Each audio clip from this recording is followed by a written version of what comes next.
Olá.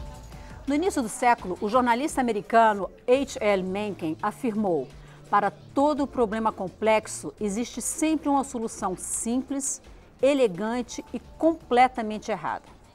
O choque causado a todos nós pelo triste episódio ocorrido na escola Professor Raul Brasil, em Suzano, abre portas para diagnósticos rápidos, superficiais e, consequentemente, para as tais soluções simples. O Inspeção Nacional de hoje não tem a pretensão de abordar todas as dimensões desse problema, muito menos de apontar soluções, mas simplesmente de fazer algumas reflexões e, quem sabe, sugerir alguns caminhos. Para esse desafio, eu recebo hoje o professor Mauro Gleison Evangelista, o deputado subtenente Gonzaga, do PDT de Minas Gerais. Já vai chegar também o deputado professor Israel Batista, do PV do DF, e o psiquiatra infanto-juvenil Tiago Blanco. Senhores, muitíssimo obrigada por terem aceito a nossa conversa. Para isso que eu estou chamando uma reflexão. Normalmente no Expressão Nacional a gente faz debates, né? Eu acho que é o caso mais de uma reflexão em relação a tudo isso que está acontecendo. E eu começo com o professor Mauro Evangelista, que é professor da Secretaria de Educação do DF e é pesquisador também na área de educação. Professor, de maneira breve, numa avaliação geral, na sua opinião, onde é que nós estamos errando? Por que esse tipo de coisa está acontecendo? E quando eu digo nós errando, eu digo nós, sociedade, pais, imprensa, professores, pesquisadores, médicos, parlamentares. A pergunta é muito complexa, não dá para ter uma solução muito simples, mas eu pontuaria por agora, e acho que no transcorrer do programa a gente vai abordando outras questões, falando do meu lugar de educador, eu diria que nós estamos falhando no pacto civilizatório quando a gente não consegue inscrever as novas gerações nessa teia, nessa tessitura social, né? Eu evocaria aqui Hannah Arendt para dizer que nós temos falhado quando estamos abandonando as novas gerações. A escola cabe um lugar primordial. Eu queria dizer que a escola é a maior capilaridade do Estado brasileiro. Nós estamos em setores em que nenhuma outra política pública ainda chegou. Queria dizer que as políticas públicas no Brasil estão muito fragilizadas, mas que duas políticas não faltam à população, sobretudo os mais vulneráveis, é a escolarização e a segurança. Então, nós da escolarização estamos na vanguarda, sem retaguarda das políticas de saúde mental. Sabemos que existem excelentes profissionais na saúde mental, mas são políticas extremamente precarizadas, assim como as políticas de assistência social. Então, resta a nós, professores, darmos conta de todas essas demandas sociais. Os casos em questão são todos casos que se voltam contra a escola, não é por acaso. Não só os atuais, como Realengo, como Columbine, como tantos outros aí notificados, e isso tem uma simbologia, um significado que nós precisamos interpretar. Deputado subtenente Gonzaga, PDT de Minas. Deputado, o senhor está no seu segundo mandato, isso, mas é um profissional da área de segurança, mas também um estudioso do assunto, né, da questão de segurança. Eu sei que o senhor tem mestrado nessa área. Deputado, na sua avaliação, o que a gente deve prestar mais atenção a partir disso que o professor comenta? Eu começaria com as afirmações do professor, né? Ele falou do olhar dele de professor. Eu vou olhar do meu de pai, que passei quase 20 anos tentando tirar meu filho do quarto, do computador, e não consegui, né? No olhar de policial, eu vejo que há uma degradação dessa relação social e desse tecido social que deixa realmente abre espaço para essa vulnerabilidade e os nossas crianças e adolescentes são educados pela mídia, pelo entretenimento. Então esse tecido está muito fragilizado e no olhar de policial eu acho que falta e falhamos, né, numa política de Estado, mas eu não vejo como associar esse fato, essa construção, né, que ocorreu na memória desses 3 adolescentes, já que tem o terceiro agora que foi identificado, como uma ausência de política de segurança pública, certo? Eu não vejo como uma ação de segurança pública, no melhor conceito de prevenção, daria conta de prevenir aquele ato. Então, não vejo que isso, apesar de toda a nossa crítica à ausência de uma política efetiva de segurança pública no país, não vejo que uma outra política, uma política mais eficaz, teria sido suficiente para prevenir uma construção, né, a partir de tudo que porque isso não ocorre, né, não ocorre só no Brasil e não ocorre só num país como o nosso, que tem a vulnerabilidade que infelizmente nós temos, né? Então, sociedades com resultados muito melhores na prevenção, na segurança pública, têm também os mesmos fatos. Então, não vejo que isso tem uma relação direta do ponto de vista da prevenção, com a política de segurança pública. Agora, é claro que depois do fato ocorrido, dialoga sim com a segurança pública, com a capacidade nossa de investigação para achar, mas do ponto de vista do análise criminal, né? E não das razões que levaram aquelas crianças a cometer essa insandície. Dr. Tiago Blanco, psiquiatra infanto-juvenil, pesquisador, eu queria ouvir em relação a uma característica, algo que é muito característica dos jovens e que é a necessidade de pertencimento a um grupo. O que a gente vê quando a gente acompanha as reportagens sobre coisas desse tipo é que esses jovens, quando vão praticar esses atos, eles fazem questão de anunciar que vão fazê-lo, né? Eles fazem questão, depois de feito, quando não morrem, como no caso desse, de comentar o que fizeram. Os amigos, os grupos fazem muito isso, né? E a gente sabe que os jovens têm essa necessidade de pertencimento.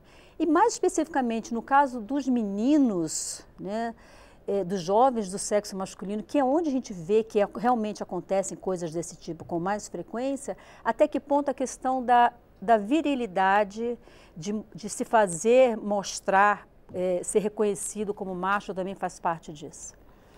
Olha, eu acho que essa pergunta é muito importante, porque quando a gente está falando sobre essas questões, a gente está falando sobre o processo da adolescência, essa necessidade de pertencimento ela é inerente ao ser humano. Todos nós temos necessidade de pertencimento e de participar de algum grupo social, algum grupo que nos acolha e que nos permita relações que tenham perspectivas de confiança, de continuidade, de afeto e assim por diante. O adolescente ele passa por um momento muito particular da vida dele, que é esse momento de desligamento da figura, na verdade, familiar, figura paterna, figura materna, e identificação do sujeito na sua identidade própria e nessa busca incessante por autonomia. Então, é um momento bastante delicado e de muito conflito. O que eu acho que é importante a gente ponderar e discutir é que se o jovem, nessa fase, passando por essa fase tão difícil, está inserido dentro de um contexto violento, um contexto de uma sociedade violenta, um contexto de relações violentas, nós poderíamos ter, na verdade, a ocorrência ou o estímulo para a manifestação de algum grau de violência, por isso que isso é importante. Eu tenho ressaltado muito das relações familiares e o deputado comentou, na verdade, dessa dificuldade que é na relação com o jovem, mas é importante que as famílias, na verdade, resgatem as suas relações, as relações de afeto, de forma que os pais consigam estabelecer para com seus filhos o interesse legítimo pelo que é do adolescente. Isso que eu sinto, na verdade, que falha muito atualmente. Os adultos os pais estão, na maioria das vezes, se não todas as vezes, querendo fazer o seu melhor, mas ao mesmo tempo com uma dificuldade muito grande de se interessar pelo que é do jovem e de participar da vida do jovem de uma maneira que seja legítima e, portanto, ter um acesso a um canal de comunicação com o jovem nesse sentido.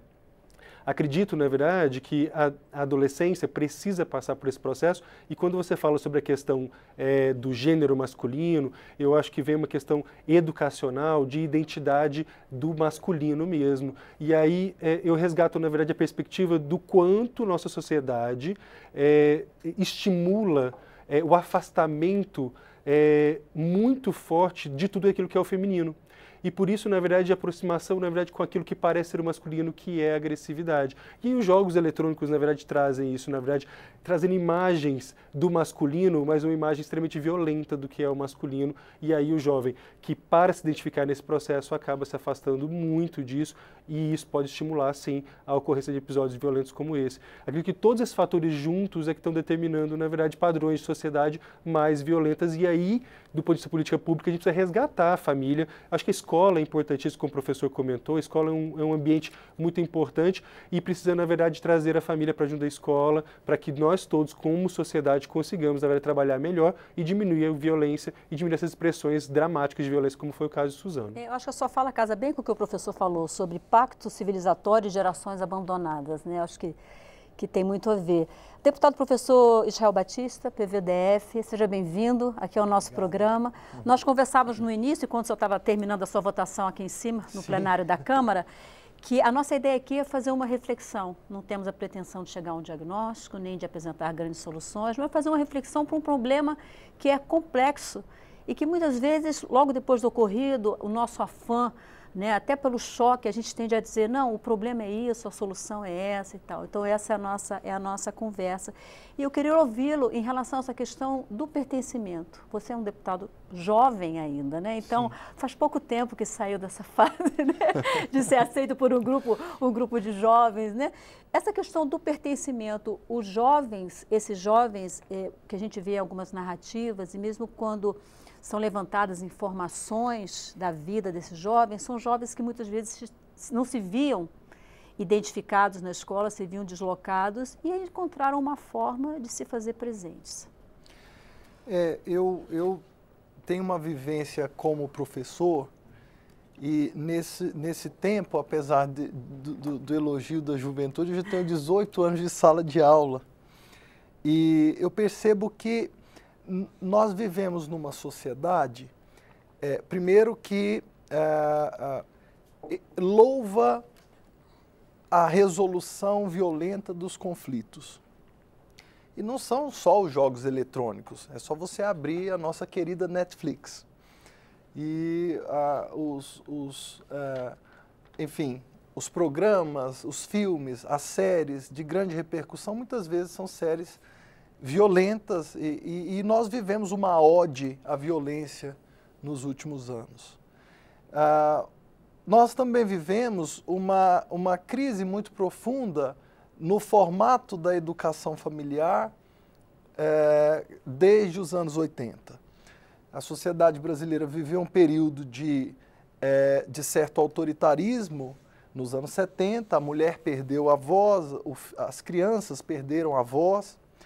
E nos anos 80, na onda liberalizante democrática, as famílias então optaram por mudar o estilo de educação e entendeu-se como liberdade deixar que as crianças e os adolescentes fizessem o que quisessem fazer e não fizessem o que não quisessem fazer. Dos anos 80 para cá, nós vivemos então uma liberalização dos costumes familiares que teve consequências na escola e que aliviou de certas pressões as crianças e os adolescentes. É claro que ninguém queria crianças oprimidas como as crianças dos anos 70 e dos anos 60. Mas o que aconteceu a partir dos anos 80 e que se prolongou na nossa sociedade é que muitas vezes as famílias não educaram os filhos para as frustrações que são naturais da vida. O principal motivo de tristeza entre meninas de 17 anos e muitas tentativas de suicídio se relacionam ao término do primeiro romance. São garotas que desistem na primeira desventura amorosa, né? Então nós estamos criando uma sociedade que não lida bem com as frustrações. Nós estamos criando jovens que não aprenderam a ouvir não. Nós estamos criando jovens que têm nos seus pais advogados perante os professores. Essa é a realidade que nós vivemos nas escolas. Não só nas escolas mais humildes, mas nas escolas particulares. No confronto entre o professor e o estudante, muitas vezes, os pais se colocam como advogados dos filhos. Eu lancei um livro ano passado em que eu uso uma frase que é bem batida entre os professores, né? Pais bananas, filhos tiranos, professores reféns, né? E então, você me fala sobre pertencimento.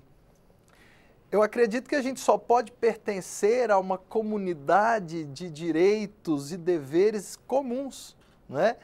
Mas nossa juventude não está pronta para isso, ela não tem vivido isso. Quando você fala na escola particular, uma coisa que me ocorre nessa linha da questão da visão de qual o papel do professor e tal, é que muitas vezes os pais que têm filhos em escolas particulares entendem que os filhos são clientes.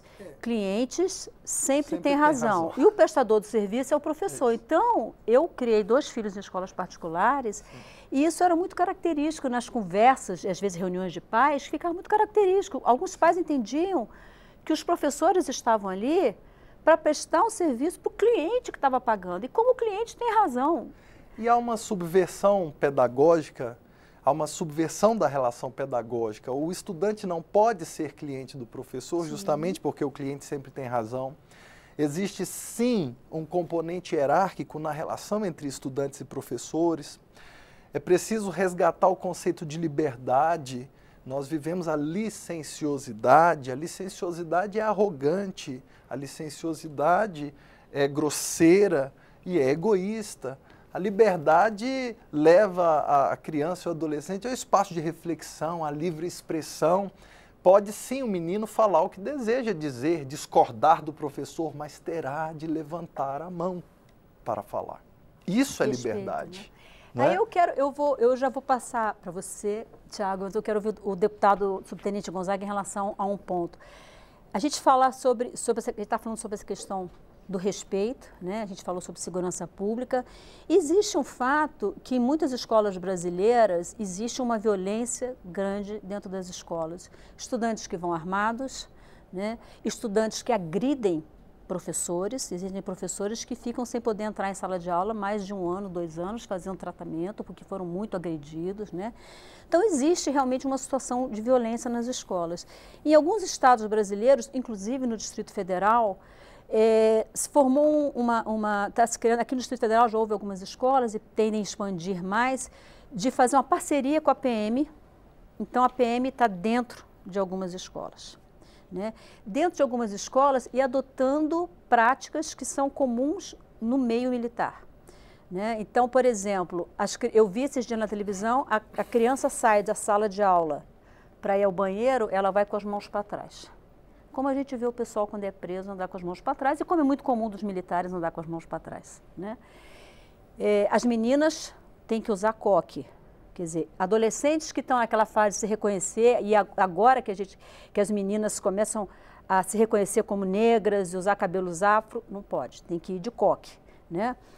E, no primeiro momento, a impressão que se tem é que as famílias, como estão vendo que essas escolas estão mais seguras, porque tem um PM, a criança não corre o risco de levar um tiro, de ser agredida pelo colega, as famílias tendem a achar que aquilo é bom, né? A minha pergunta é, nessa sociedade que nós estamos criando, uma sociedade que tem que ter jovens preparados para a 4ª Revolução Industrial, que tem que pensar fora da caixinha, que tem que sociabilizar, até que ponto a gente passar para essa situação extrema é positivo? Qual é a sua avaliação?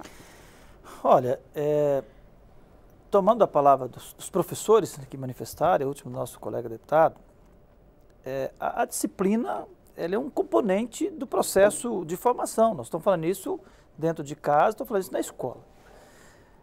Eu vou falar de uma experiência em Minas Gerais, de uma rede, na verdade, o Colégio Tiradentes, que é um colégio militar, com 60 e tantos anos, e que tem essa característica dessa disciplina, mas que não é o modelo universal, né?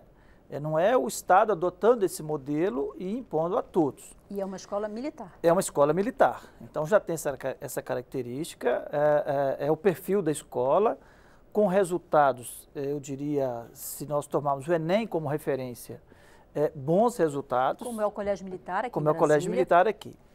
Eu tenho, e nós estamos acompanhando, né, esse movimento da chamada militarização dos colégios, numa perspectiva de garantir um processo de disciplina rígida que, com determinados critérios de avaliação, apresentaram resultados positivos, né? Principalmente se tivermos a redução do índice de violência dentro das escolas, a redução do índice de reprovação, né, e, por consequência, um resultado do Enem. Então, nessa perspectiva, né, eu vou ficar com os resultados que foram apresentados. Agora, eu não vejo, e fiz essa discussão recente com um colega em Minas Gerais, inclusive gestor dessa rede de colégio nosso lá de Tiradentes, acho que não é um modelo para ser transformado, né, no modelo a ser aplicado em toda a rede pública.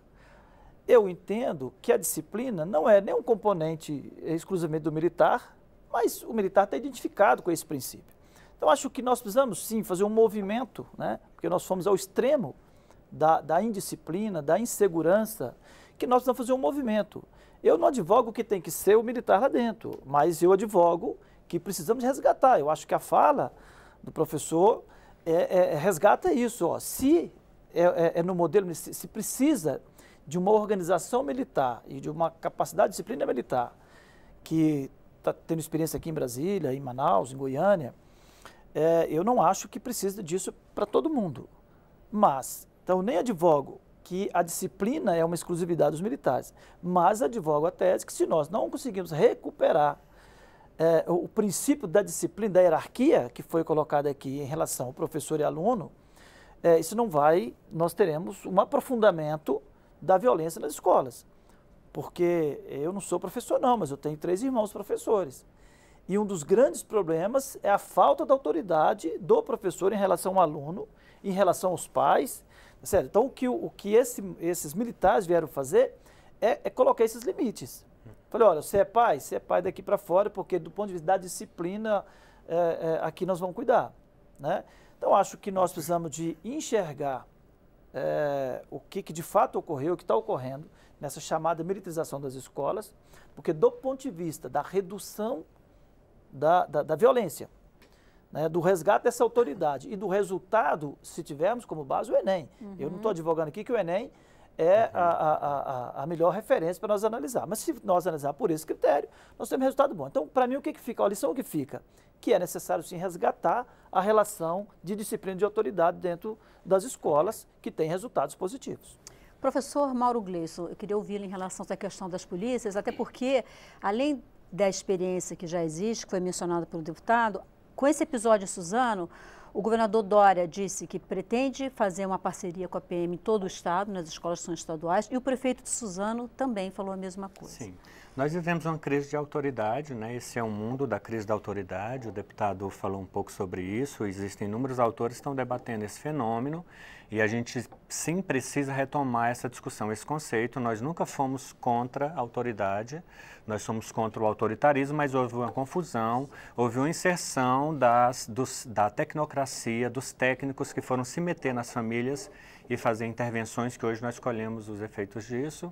E ante essa crise de autoridade, a gente tende a apostar na polícia como solução.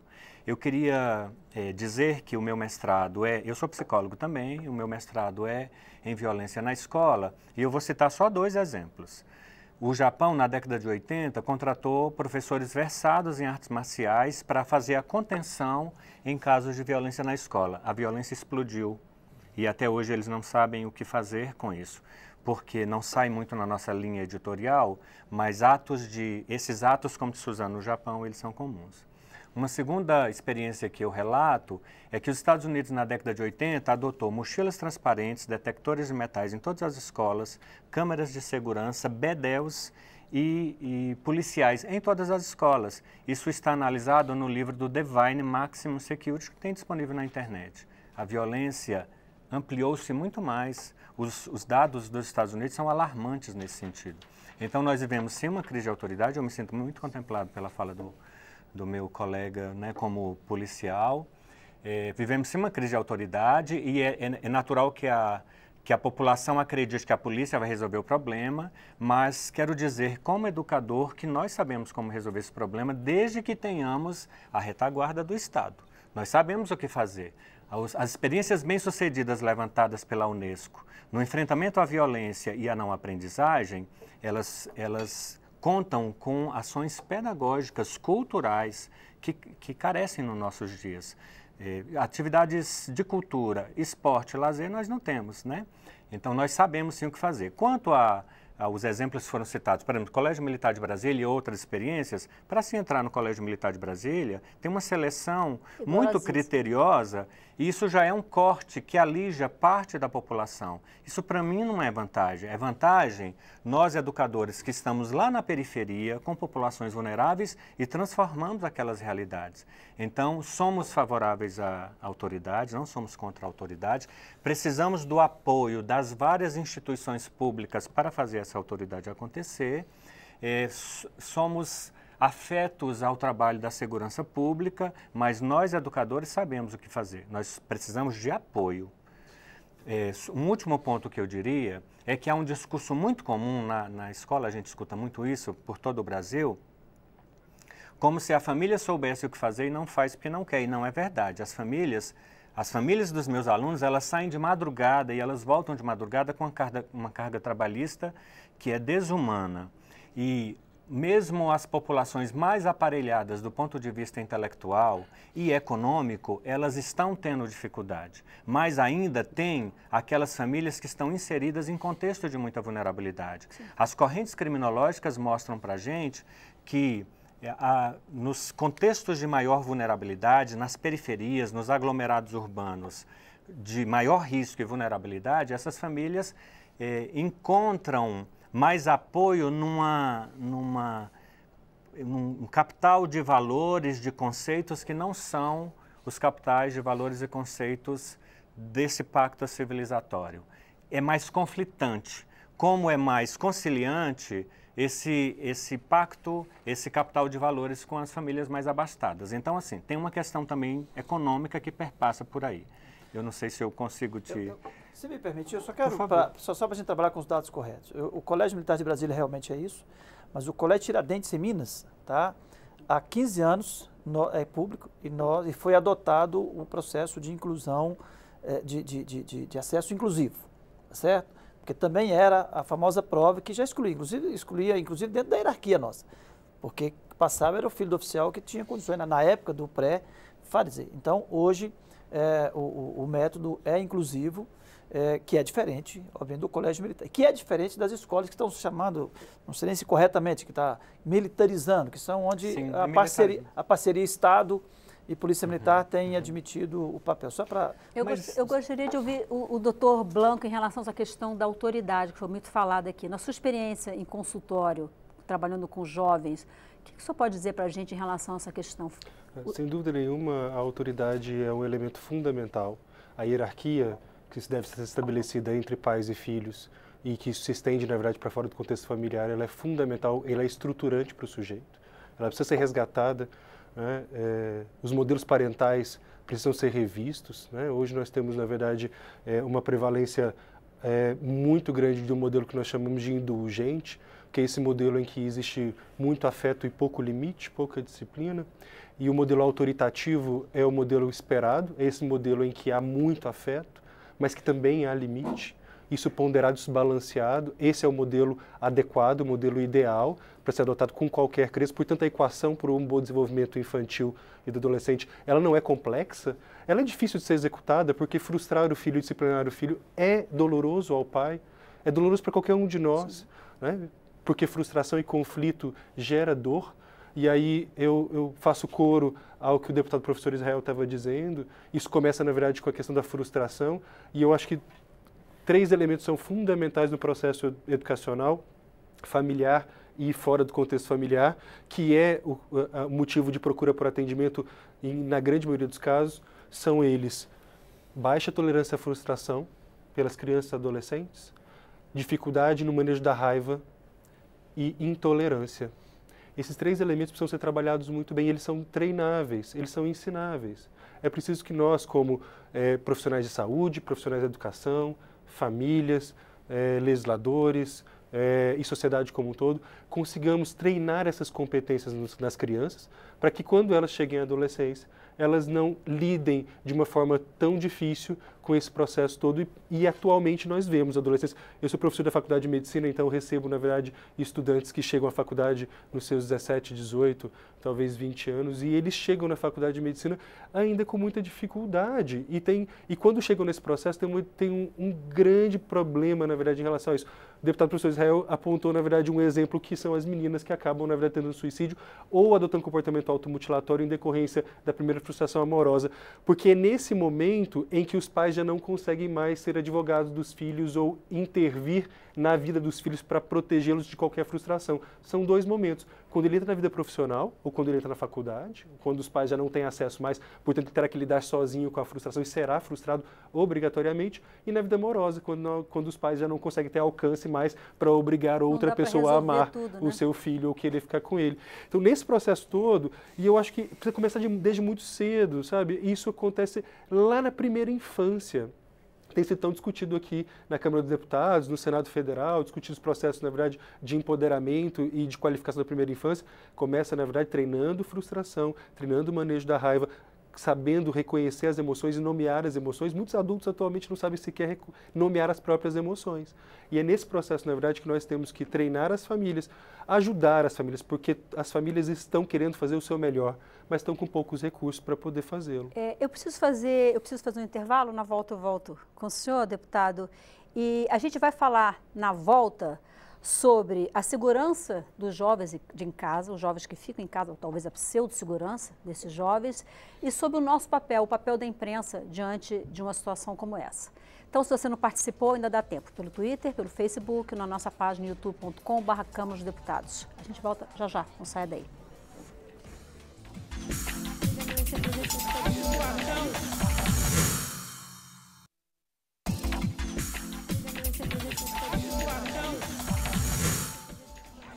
Olá, a Expressão Nacional está de volta. Estamos falando hoje sobre os episódios de violência, como recentemente ocorrido em Suzano.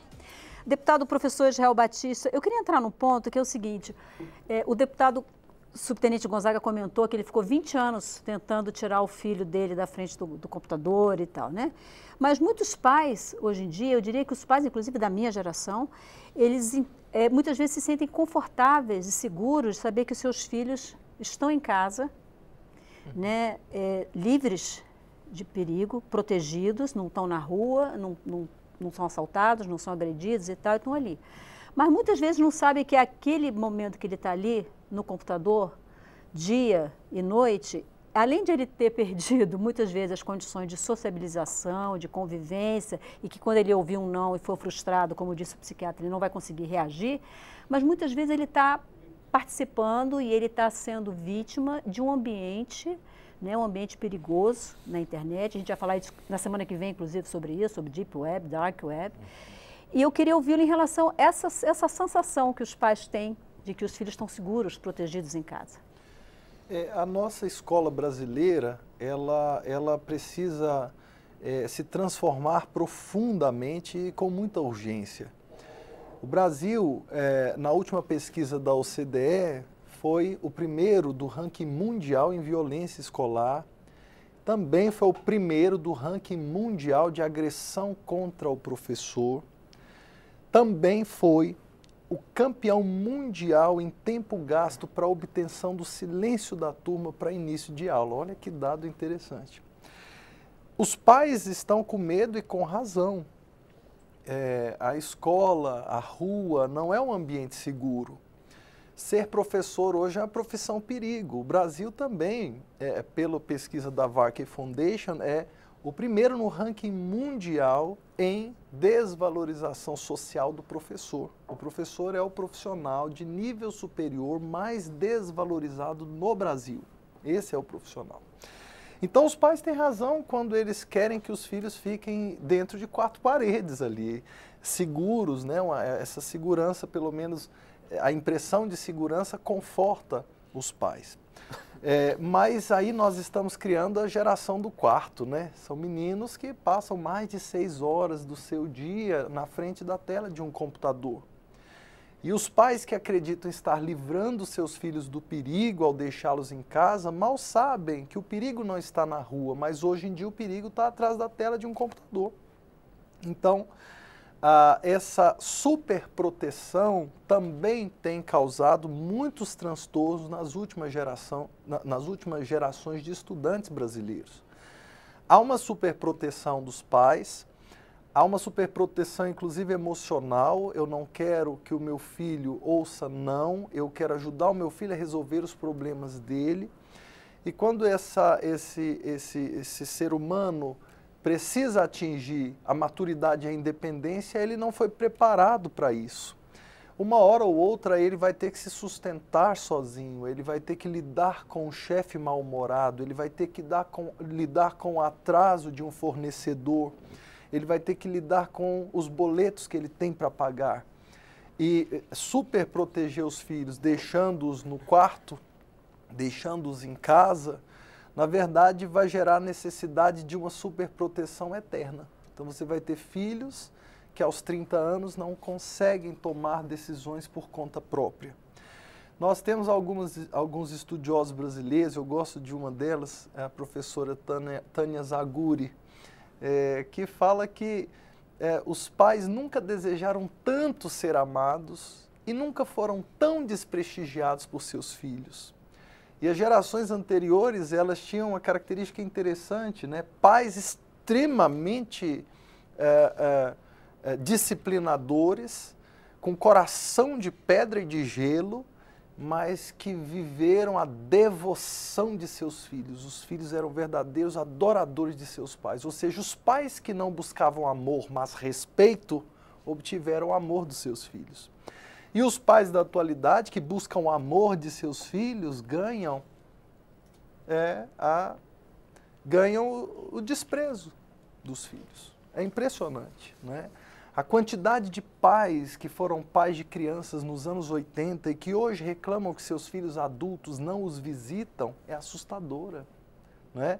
Então é interessante isso, a superproteção e a demonstração de amor e essa carência dos pais que querem ser amados pelos filhos, talvez tenha trazido para as nossas últimas gerações o efeito contrário, né?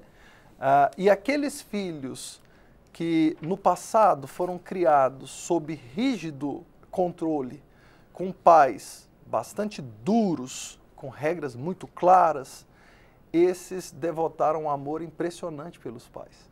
Então é uma coisa para a gente pensar. Não é? Deputado Subtenente Gonzaga, gostaria de ouvir em relação a essa segurança ou pseudo-segurança dos filhos que estão em casa e colocar um comentário que chegou da Beatriz Matos. Ela fala da dificuldade com o filho dela, que é um jovem negro de 13 anos e que é vítima de todo tipo de preconceito, injustiça, ela já o mudou de escola, e ela diz assim: não acredito que a violência, não acredito que seja culpa de jogos, pois eu sempre joguei, ela fala do Mortal Kombat aqui, no Mega Drive, desde os 10 anos, hoje tem 36 anos. E nunca pensei em incorporar personagem nenhum.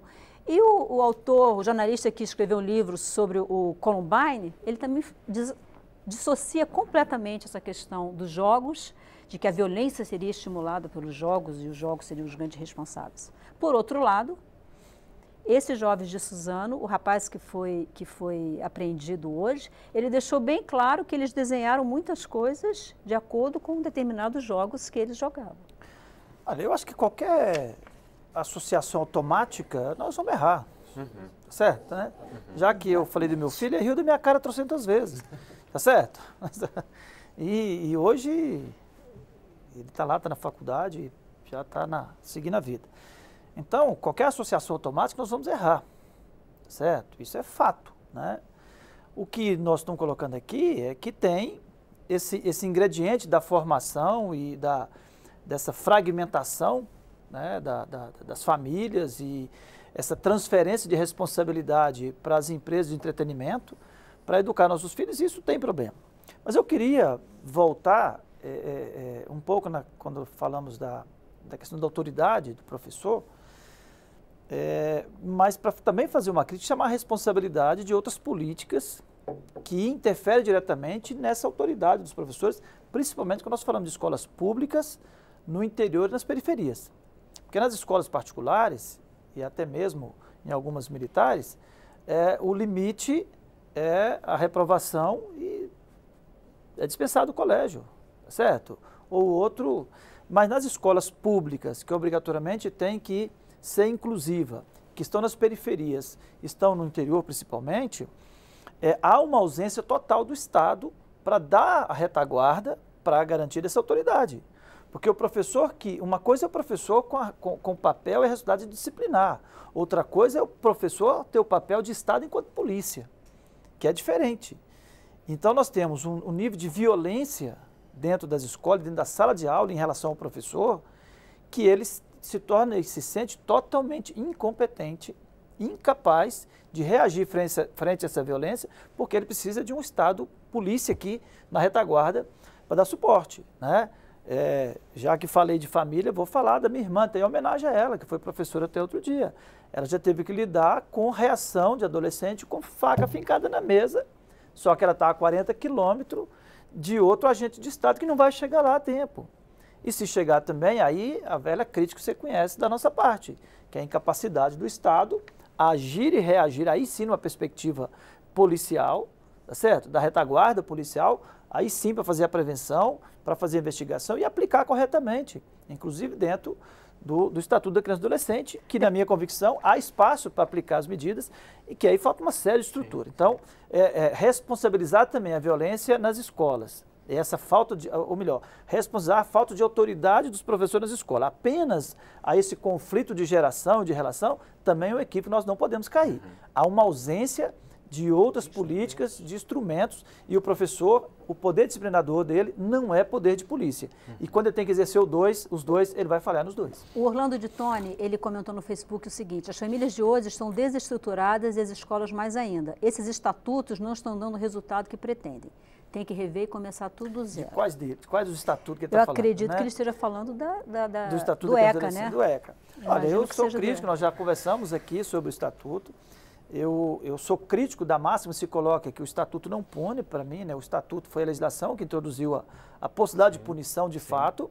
Ele está a desejar, não necessariamente nos instrumentos do Estatuto. Na dimensão punitiva. Na dimensão protetiva e das demais políticas públicas. Nas duas, ele não consegue, o Estado não conseguiu cumprir o Estatuto nem na dimensão protetiva e nem na dimensão punitiva. Coercitiva.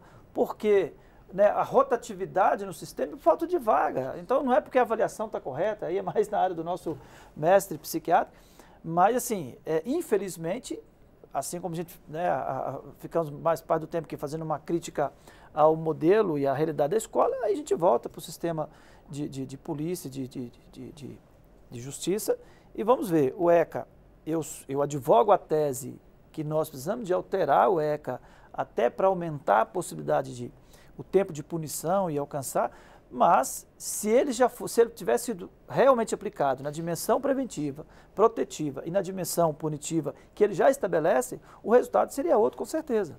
Eu queria ouvir o professor Israel em relação à questão da preparação dos professores.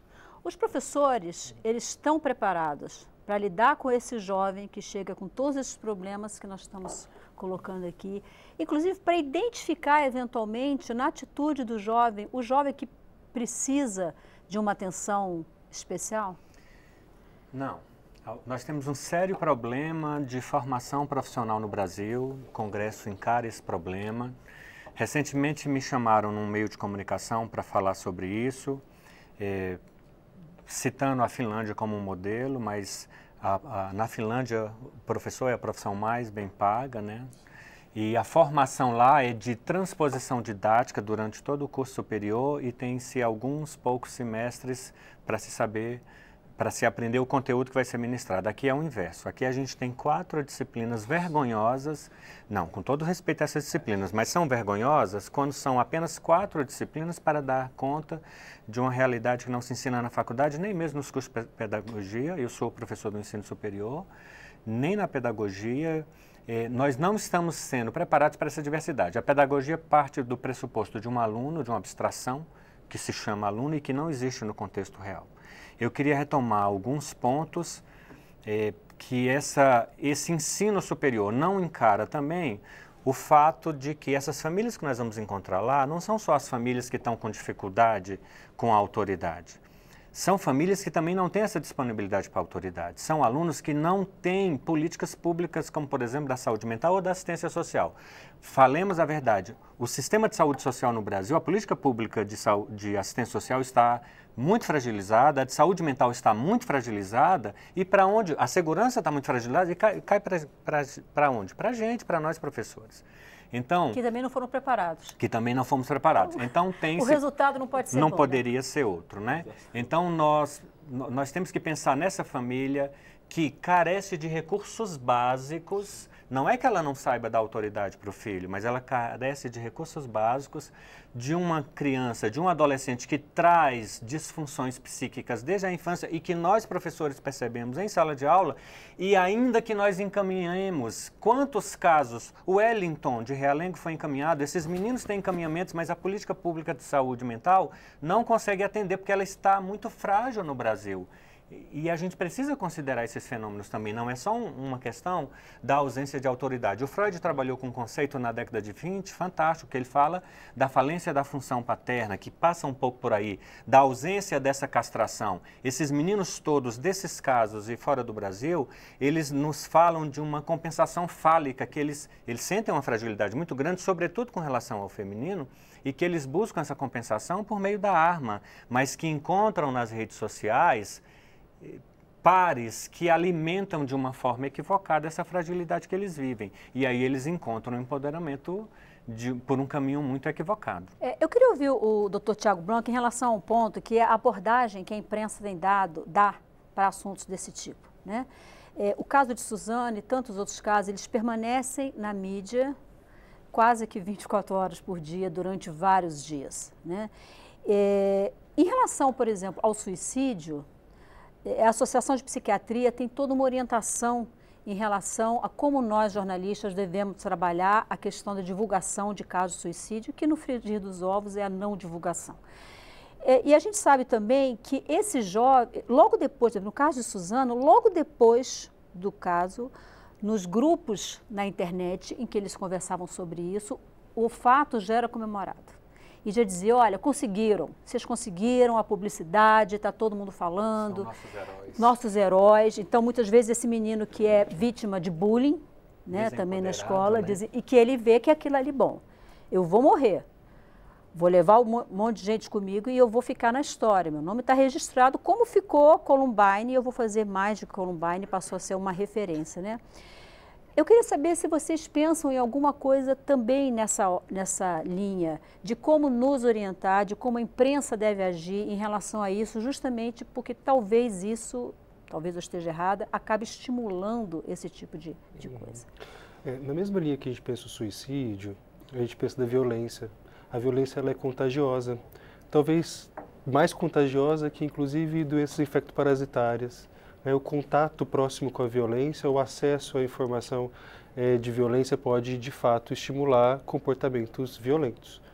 Portanto, a cobertura de eventos como o que aconteceu, assim como a cobertura de suicídios, tem que ser feita de forma bastante cautelosa e respeitosa, sobretudo com as vítimas, sobretudo sem, na verdade, entender esse sujeito que adota esse comportamento como algo heróico, como algumas pessoas podem adotar.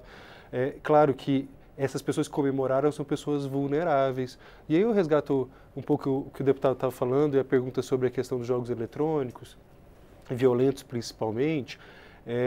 Obviamente que não são todas as pessoas expostas a jogos eletrônicos que terão consequências negativas, mas existem algumas pessoas, de fato, extremamente vulneráveis para esses jogos. E nós não sabemos de pronto quem são esses garotos ou garotas vulneráveis. Quando a telespectadora fala sobre a própria experiência pessoal, a gente está falando de gerações muito diferentes. A gente falou um pouco sobre frustração e gerações anteriores eram mais treinadas para a frustração, para a espera. Portanto, a exposição àqueles jogos, que eram jogos que tinham uma dimensão muito mais do fantástico, que eram personagens que não eram personagens reais, eram personagens criados, assim por diante, não tem a mesma dimensão de impacto dos personagens dos jogos eletrônicos contemporâneos, principalmente porque, eventualmente, a morte ou matar alguém no jogo eletrônico pode trazer, na verdade, um benefício, um ganho para o jogador e, portanto, acaba adotando essa estratégia como uma estratégia de empoderamento do personagem que a criança ou adolescente elegeu e, portanto, trazendo consequências. Os jogos eletrônicos precisam ser bastante monitorados. É impossível hoje, na verdade, que os pais impeçam seus filhos de ter esses jogos eletrônicos, sobretudo os violentos. Mas a minha recomendação é que, de fato, os pais estejam junto com os filhos, de preferência na verdade, que até joguem junto com seus filhos para perceber qual que é o padrão de comportamento que essa criança ou esse adolescente está tendo diante daquela experiência de violência extrema que está sendo exposto naquela situação. Então, eu acho que, com a questão da mídia, a mídia tem que ser bastante cautelosa de fato. Claro que não dá para não fazer cobertura de um evento como que aconteceu, é preciso que as pessoas saibam o que aconteceu, mas de fato com uma cautela muito grande, sem trazer, na verdade, à tona questões que possam estimular outras pessoas. Portanto, entendo que a exposição, na verdade, do evento, né, com a cautela de como vai ser discriminado ou descrito os autores do massacre, precisam ser bastante cuidados, né? E, sobretudo, na verdade, a exposição das imagens também. Algumas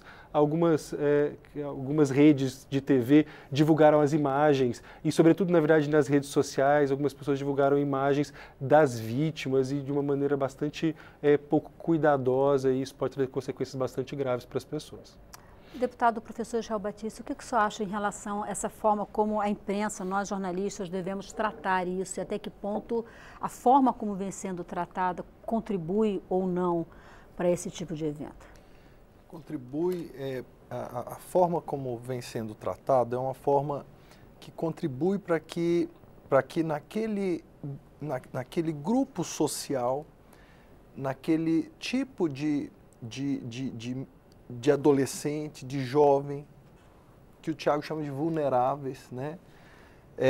Aquele microcosmo considera esses meninos heróis. A imprensa, eu penso que a imprensa poderia focar mais nas vítimas, na dor, porque muitos desses estudantes que cometem esse tipo de atos, né?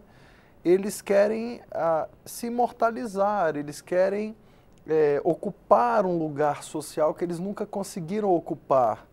E eles buscam, nessa atitude extrema, justamente ter o nome divulgado.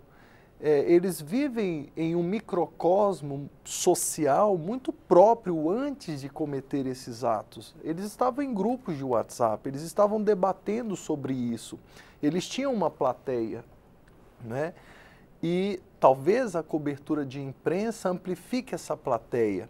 Muitos atentados, muitos tiroteios em escolas depois de Columbine tiveram como referência Columbine. E a meta de superar Columbine. A meta de superar, exatamente. Então, a imprensa precisa ser muito cautelosa, ela tem que cobrir, obviamente, esses fatos, mas é preciso ter uma decisão muito dura de evitar essa divulgação, evitar dar a essas pessoas, mesmo que para o microcosmo social, o status de heróis. Permite-me complementar, que eu acho que a imprensa, na verdade, também tem um outro papel importante, que é utilizar esses eventos como, na verdade, momentos importantes para se discutir violência, como a gente está fazendo aqui. Né? Então, quer dizer, muito mais do que ficar divulgando e repetindo sobre a questão, na verdade, a questão do evento em si, é utilizar isso, na verdade, como um mecanismo para discutir a violência, quais são os comemorativos que levaram essas pessoas a discutir, na verdade, violência institucional, discutir, na verdade, aquilo que, né, nós chamamos de bullying. Né? Às vezes, na verdade, esse termo, na verdade, é bastante utilizado de forma errada muitas vezes, sim, mas que existe violência entre estudantes, violência com professores, e isso tudo é importante. Então, a recomendação para a imprensa é que utilize, na verdade, esse momento em que a sociedade está disponível para discutir isso e aprofunde a discussão social nesse aspecto. Eu gostaria de aprofundar muito mais, mas infelizmente não tenho mais tempo. Eu preciso encerrar o programa. Eu quero agradecer ao deputado professor Israel Batista, PVDF. Seja bem-vindo à Câmara. Desejo sucesso ao primeiro mandato. Muito obrigado. Aqui. Professor Mauro Evangelista, muito grata também por sua presença aqui no nosso debate. Deputado subtenente Gonzaga, PDT de Minas, muito obrigada mais uma vez pela sua presença aqui no Expressão Nacional. Doutor Tiago Blanco, psiquiatra infanto-juvenil, muito grata também. Você de casa que nos acompanhou, como eu disse na abertura do programa, nossa ideia não é esgotar o tema, era tentar discutir um pouco das várias dimensões, a gente tentou fazer isso, espero que tenhamos conseguido. Eu agradeço a sua participação, a sua audiência. Na próxima semana nós vamos falar sobre Deep Web e Dark Web. Como está a legislação brasileira em relação a esse tema, vai ser a nossa pergunta. Eu sou Maristela Santana e a gente volta na próxima terça, às 9 da noite, ao vivo, aqui na TV Câmara. Até lá.